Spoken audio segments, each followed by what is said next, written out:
நேத்து நைட் நீங்க தூங்கும்போது சம்பந்தமே இல்லாத யாரோ ஒருத்தர் கூட ரொம்ப சீரியஸா ஏதோ ஒரு விஷயத்த பத்தி பேசிட்டு இருந்த மாதிரி ஒரு கனவு வந்திருக்கா? ம். நிறைய பேருக்கு இந்த மாதிரி ரொம்ப தெளிவான கனவுகள் வரும். ஆமா.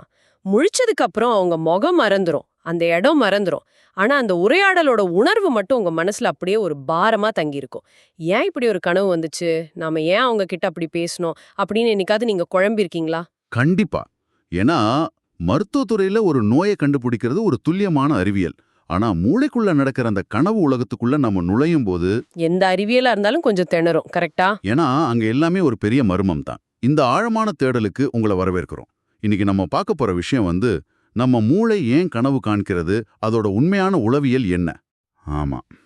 இத புரிஞ்சுக்க கனவுகளின் சமூக உருவகப்படுத்துதல் கோட்பாடு, அதாவது சோஷியல் சிமுலேஷன் தியரி பத்தின புதிய ஆய்வுகள், அப்புறம் தூக்க முடக்கம், மிரர் நியூரான்கள் பத்தின அதிநவீன நரம்பியல் தரவுகளை எல்லாம் நம்ம எடுத்திருக்கிறோம்.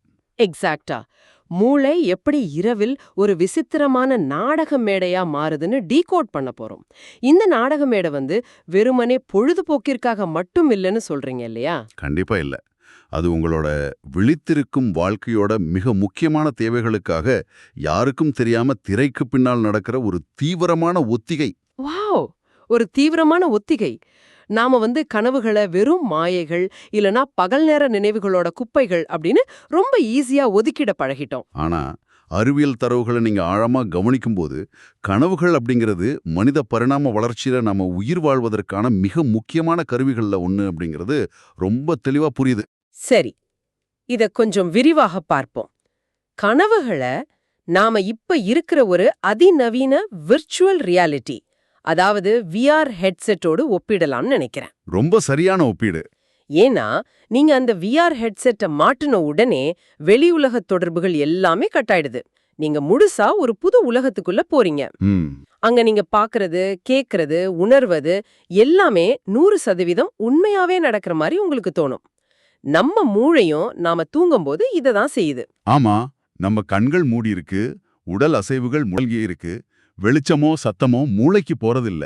ஆனாலும் மூளை தனக்குத்தானே ஒரு முழுமையான மிக துல்லியமான உலகத்தை உருவாக்கி அதுக்குள்ள உங்களை வாழ வைக்குது. இது எப்படி சாத்தியம்? மூளையே அந்த அளவுக்கு மெனக்கடணும். இங்க தான் விஷயமே இருக்கு. இந்த மூளை உருவாக்குற விர்ச்சுவல் ரியாலிட்டிக்குள்ள இருக்கிற உங்கள நாம ட்ரீம் செல்ஃப், அதாவது கனவு சுய உருவம் அப்படின்னு சொல்லலாம். Okay, dream self. அங்க நீங்க சந்திக்கிற மற்ற மனிதர்களை அவதார்ஸ், அதாவது கதாபாத்திரங்கள் அப்படின்னு வச்சுப்போம். சரி.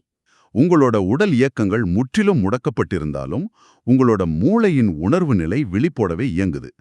லினாஸ் அப்படிங்கிற நரம்பியல் நிபுணரோட கட்டுரைகள் என்ன சொல்லுதுன்னா, அதாவது நமது நனவு நிலை அப்படிங்கிறது மூளைக்குள்ள இயல்பாகவே உற்பத்தியாகிற ஒரு விஷயம்னு சொல்றாரா? கரெக்ட். விழித்திருக்கும் போது நம்ம ஐம்புலன்களும் மூளைக்கு தகவல்களை கொடுத்து அந்த நனவு நிலையை டியூன் பண்ணுது. ஆனா தூங்கும்போது மூளை விழித்தொடர்புகளை கட் பண்ணிடுது. கட் பண்ணிட்டு தன்னோட சொந்த நினைவுகள், உணர்ச்சிகளை மட்டுமே மூலப்பொருளா வச்சு ஒரு உலகத்தை வடிவமைக்குது. எக்ஸாக்டலி. அதனால தான் கனவுக்குள்ள இருக்கும்போது அது கனவுன்னு உங்களுக்கு தெரியறதில்ல. மூளையை பொறுத்த வரைக்கும் அதுவும் ஒரு நிஜமான உலகம்தான். அதாவது ஒரு ஹை அண்ட் வீடியோ கேம் மாதிரி நமக்கான ஒரு உருவம், நாம பேசுறதுக்கு மத்த மனிதர்கள்னு மூளை ஒரு பெரிய செட் போடுது. ஆனா எனக்கு இங்க ஒரு பெரிய கேள்வி வருது. என்ன கேள்வி? இப்போ பகல் முழுக்க நான் மனிதர்களோட வேலை செஞ்சு அவங்க கிட்ட பேசி சண்டை போட்டு பயங்கரமா களைச்சி போயிடுறேன். ம். தூங்கும்போது மூளை கொஞ்சம் ரெஸ்ட் எடுக்காம ஏன் மறுபடியும் அதே மனிதர்களை கனவுல கொண்டு வரணும்? இது மூளைக்கு தேவையற்ற வேலை இல்லையா? ரொம்ப லாஜிக்கலான கேள்வி. இரவில் தன்னைத்தானே சரி செஞ்சுக்கிட்டு அமைதியா இருக்காம ஏன் இத்தனை அவதாரங்களை உருவாக்கி ஒரு சமூக நாடகத்தை ஓட்டணும்? இத புரிஞ்சுக்க நம்ம முதல்ல பழங்கால கோட்பாடுகள் சிலவற்றை பார்க்கணும். கண்டினியூட்டி ஹைபாத்தசிஸ் அப்படின்னு ஒரு பழைய தியரி இருக்கு. ஓ, பகல்ல நடந்ததே திரும்ப வர்றது பத்தியா? ஆமா. அது என்ன சொல்லுதுன்னா, பகல்ல நாம என்ன செஞ்சோமோ, எதை நினைச்சோமோ அதுதான் அப்படியே ராத்திரியில கனவா தொடருது அப்படின்னு சொல்லுது.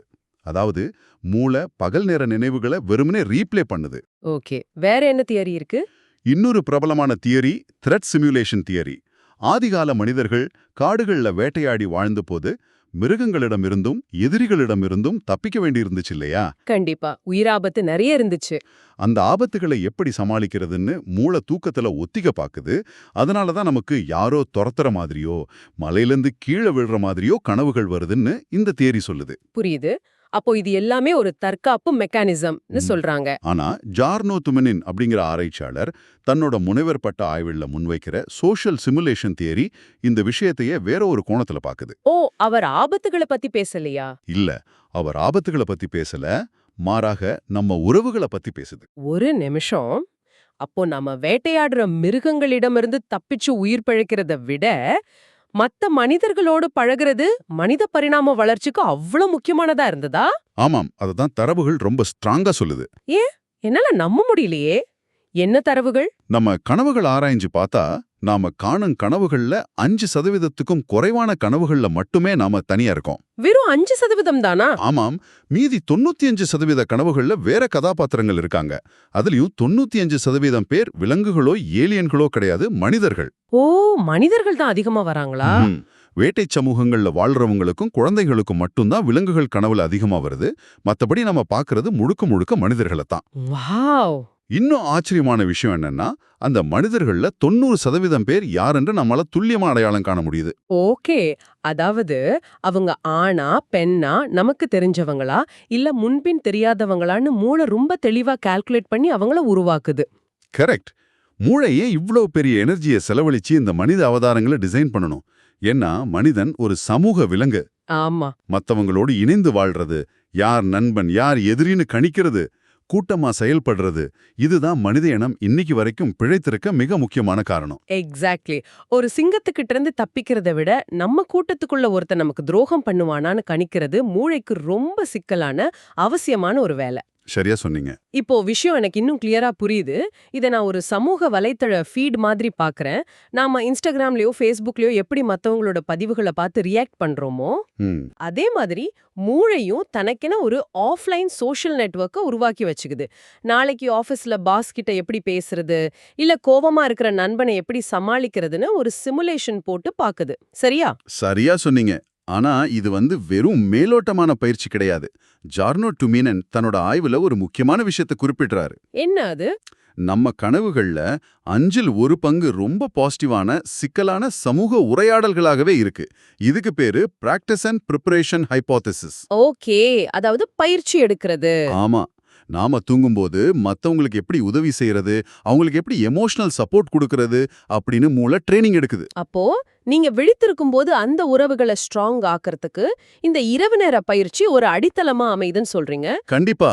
அப்படி என்றால் நான் என் பெஸ்ட் ஃப்ரெண்டு கிட்ட பயங்கரமா சண்டை போட்டுட்டு தூங்க போனா மூளை அந்த பிரச்சனையை எப்படி தீர்க்கலாம், நாளைக்கு அவங்க கிட்ட எப்படி பேசலான்னு கனவுல ஒரு சீன் கிரியேட் பண்ணி ஒத்திக பாக்குதா? நிச்சயமா பாக்குது. இதுல நீங்க கவனிக்க வேண்டிய இன்னொரு மாஸ்டர் ஸ்ட்ரோக் இருக்கு. சொல்லுங்க. விழித்திருக்கும் நேரத்தை விட கனவுல நாம மத்தவங்களோட எண்ணங்களை படிக்கும் அந்த மைண்ட் ரீடிங் திறன் பல மடங்கு அதிகமா செயல்படுது. ஓ, நிஜ வாழ்க்கையை விட அதிகமாவா?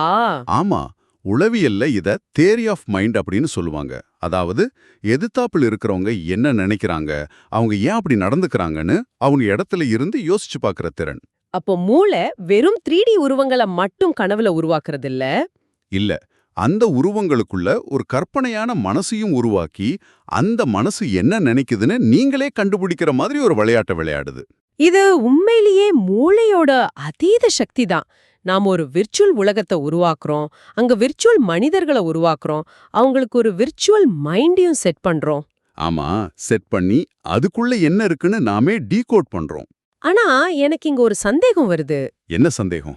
இப்போ சமூக உறவுகளே இல்லாத ஒரு இடத்துக்கு நான் போயிட்டா என்ன ஆகும்? உதாரணத்துக்கு நான் ஒரு தனித்தீவுல போய் மாட்டிக்கிட்டேன், சுத்தி எந்த மனுஷனுமே இல்ல. இப்போ மூளைக்கு இந்த சமூக ஒத்திகை தேவையே படாதல்ல. அப்போ கனவுகள் மாறிடுமா? ரொம்ப இன்ட்ரெஸ்டிங்கான கேள்வி. இதே கேள்விதான் ஆராய்ச்சியாளர்களுக்கும் வந்துச்சு. இதுக்கு விடை கண்டுபிடிக்க பின்லாண்ட்ல இருக்கிற செயிலி அப்படிங்கிற ஒரு தனிமைப்படுத்தப்பட்ட தீவுல ஒரு அட்டகாசமான ஆய்வு நடத்தினாங்க. ஓ, நிஜமாவே அப்படி ஒரு ஆய்வு நடந்திருக்கா? ஆமா, சில மனிதர்களை அந்த தீவுல கொண்டு போய் எந்த ஒரு சமூக தொடர்பும் இல்லாம இன்டர்நெட் போனை எதுவும் இல்லாம தனிமைப்படுத்தினாங்க. Okay, full isolation. கரெக்ட். அவங்களுக்கு நிஜ வாழ்க்கையில மனிதர்களுடான தொடர்பு முற்றிலுமா கட் ஆயிடுச்சு. லாஜிக் படி பார்த்தா அவங்களோட கனவுகள்ல மனிதர்கள் வர்றது குறைஞ்சிருக்கணும். ஆமா, ஏன்னா அவங்க யாரையுமே பார்க்கலையே. ஆனா ரிசல்ட் அப்படியே தலைகீழா இருந்துச்சு. தலைகீழா இருந்துச்சா? அதாவது அவங்க கனவுல இன்னும் அதிகமா மனிதர்கள் வந்தாங்களா? ஆமா, கனவுல மனிதர்களோட வருகை கொஞ்சமும் குறையல. ஆனா அந்த மனிதர்கள் யாரு அப்படிங்கறதுல ஒரு பெரிய மாற்றம் நடந்துச்சு. என்ன மாற்றம்? சாதாரணமா நமக்கு முகம் தெரியாத முன்பின் அறிமுகமில்லாத நபர்கள் கனவுல வருவாங்க இல்லையா, அது சுத்தமா குறைஞ்சிடுச்சு. ஓகே. அதுக்கு பதிலா அவங்களுக்கு நிஜ வாழ்க்கையில மிக நெருக்கமானவங்க, அதாவது அவங்க குடும்பத்தினார், நண்பர்கள், இவங்களோட வருகை கனவுல தாறுமாற அதிகரிச்சுது. வாவ்! இதுக்கு என்ன அர்த்தம்னா, நிஜத்துல நமக்கு சமூக தொடர்பு துண்டிக்கப்படும்போது நம்ம மூளை ஒரு விதமான எமர்ஜென்சி மோடுக்கு போகுது. எக்ஸாக்ட்லி. தன்னோட பழைய முக்கியமான உறவுகள் மனசு விட்டு போயிடக்கூடாது அப்படிங்கிறதுக்காக அவங்கள கனவுல திரும்ப திரும்ப கொண்டு வந்து அந்த பிணைப்பை உயிரோட்டமா வச்சுக்குது. மூளை தன்னோட நெட்வொர்க்கை இழக்க சம்மதிக்கவே இல்ல. இத கேக்குறப்பவே எனக்கு புல்லரிக்குது. ஆமா, ரொம்பவே அற்புதமான ஒரு மெக்கானிசம் இது. அதாவது தனிமையில நம்ம பைத்தியம் பிடிச்சு போகாம இருக்க, நம்ம மூளையே நமக்கு நெருக்கமானவங்கள ஒரு சிமுலேஷனா உருவாக்கி நமக்கு துணையா நிப்பாட்டுது.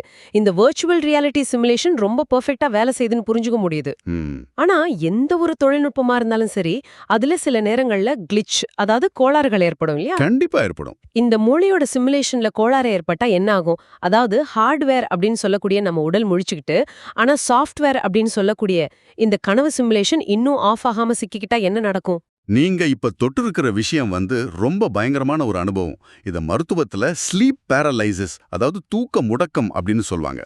ஓ, கேள்விப்பட்டிருக்கேன். உலக மக்கள் தொகையில சுமார் 20% மக்கள் அவங்க வாழ்நாள்ல ஒரு முறையாவது இந்த திகழான நிலையை அனுபவிச்சிருப்பாங்க. 20%னா நிறைய பேரு. இது எப்படி நடக்குது? இத புரிஞ்சுக்க நாம மூளையோட தற்காப்பு சிஸ்டத்தை முதல்ல பார்க்கணும். நாம REM, அதாவது ரேபிட் ஐ மூவ்மெண்ட் அப்படிங்கிற ஆழ்ந்த தூக்க நிலையில் இருக்கும்போது தான் அதிக கனவுகளை காண்கிறோம். சரி. இப்போ நீங்க கனவுல ஒரு புலி உங்களை துரத்துற மாதிரி பார்த்து தப்பிக்க ஓடுறீங்கன்னு வச்சுப்போம். நிஜத்திலயும் நீங்க கட்டில விட்டு எழுந்து ஓட ஆரம்பிச்சிட கூடாது இல்லையா? ஆமா, ஓடினா போய் செவுத்துல முட்டிப்போம்.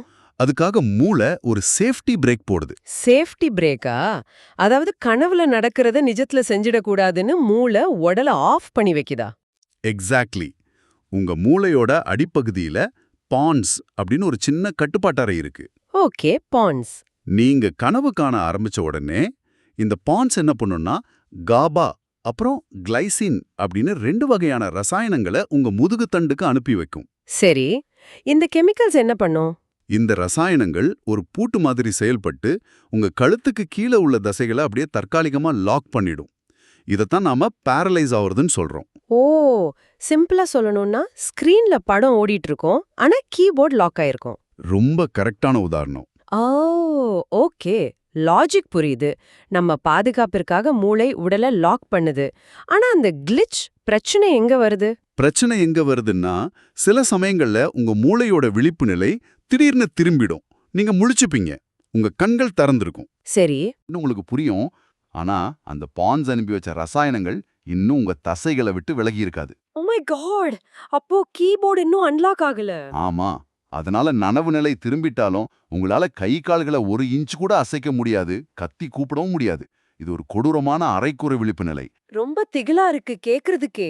நீங்க உங்க படுக்கையறைய பார்த்துக்கிட்டே இருப்பீங்க, ஆனா உங்க மேல ஒரு பெரிய பாறாங்கல்ல தூக்கி வச்ச மாதிரி உடல் அப்படியே முடங்கி கிடக்கும். ஒரு நிமிஷம், நான் முழிச்சிட்டேன், ஆனா என் உடம்ப என்னால அசைக்க முடியல. இதுவே பயங்கரமான விஷயம்தான்.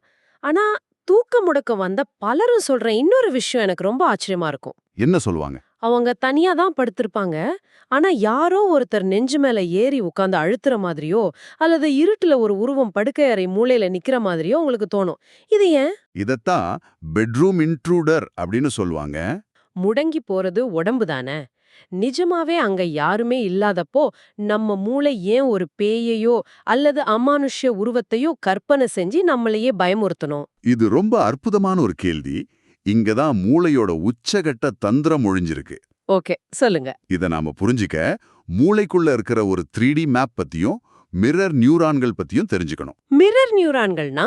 மிரர் நியூரான்கள் அப்படிங்கிறது நாம ஒரு செயலை செய்யும் போதும் அதே செயலை இன்னொருத்தர் செய்யறத நாம பார்க்கும் போதும் நம்ம மூளையில ஒரே மாதிரி தூண்டப்படுற நியூரான்கள். கொஞ்சம் கிளியரா சொல்லுங்களேன். அதாவது மத்தவங்கள புரிஞ்சுக்கவும் அவங்க இடத்திலிருந்து எம்பத்தி எனப்படும் பச்சாதாபம் காட்டவும் இந்த நியூரான்கள் தான் காரணம். ஓ, அதாவது நான் என் கையால ஒரு காஃபி கப்பை எடுக்கும்போது என் மூளையில எந்த நியூரான்கள் ஃபயர் ஆகுதோ அதே நியூரான்கள் நீங்க காஃபி கப்பை எடுக்கிறத நான் பார்க்கும்போதும் ஃபயர் ஆகும், அப்படிதானே?